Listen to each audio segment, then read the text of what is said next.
안녕하세요. 오늘 저희가 함께 살펴볼 자료, 한국인들이 왜 이렇게 부동산에 관심을 많이 가지는지 그 이유를 분석한 유튜브 영상 내용인데요. 정말 흥미롭게 봤습니다. 네, 안녕하세요. 이게 뭐 단순 투자를 넘어서 한국 사회의 어떤 중요한 부분을 보여주는 현상이죠. 맞아요. 그래서 오늘 저희랑 같이 이 자료 내용들을 좀 깊이 파헤쳐 보면 좋겠습니다. 자, 준비되셨나요? 네, 좋습니다. 이 자료에서 먼저 제시하는 게 그 한국 가계 자산 구조 데이터인데요. 아, 네. 그 데이터 저도 봤는데 부동산 비중이 엄청나던데요. 네, 맞아요. 가계 자산의 거의 75%가 부동산입니다.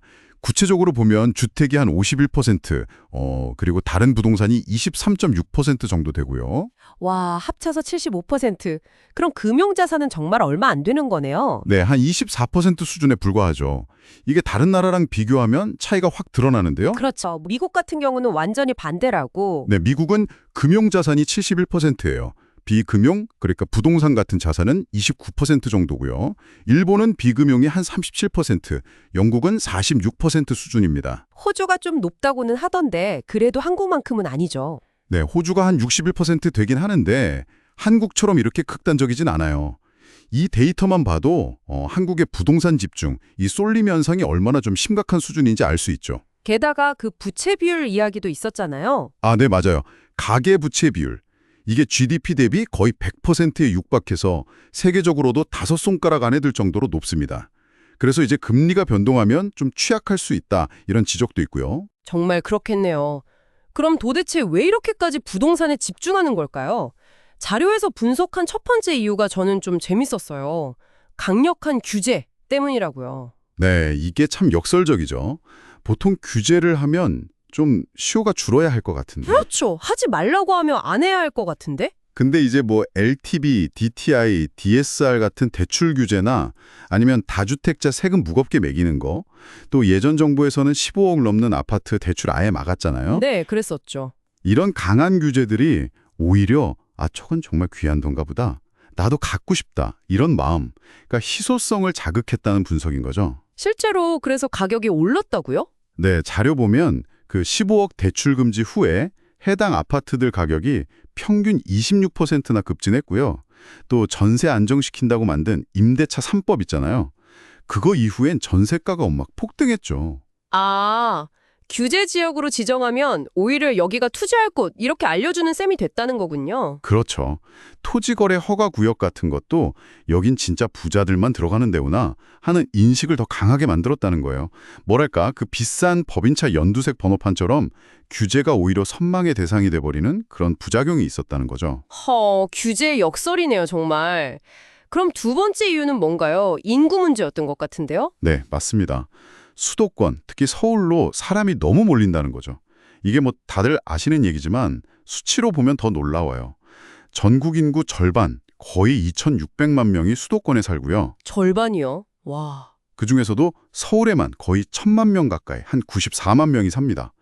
이게 뉴욕 인구 880만보다 많고 도쿄 23구 977만 명이랑 비슷한 수준이에요. 네, 파리 222만, 런던 930만 생각하면 서울 집중도가 정말 대단하죠.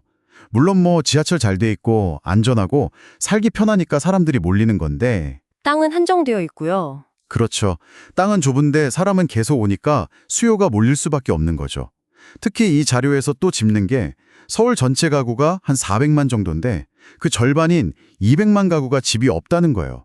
무주택자. 아, 그럼 계속해서 집을 사려는 수요가 있다는 거네요. 네, 내 집 마련 수요가 꾸준히 받쳐주는 거죠. 좁은 땅에 사람은 몰리고 집 살 사람도 많고 이러니 당연히 세 번째 이유, 공급 부족 문제가 나올 수밖에 없겠네요. 정확합니다.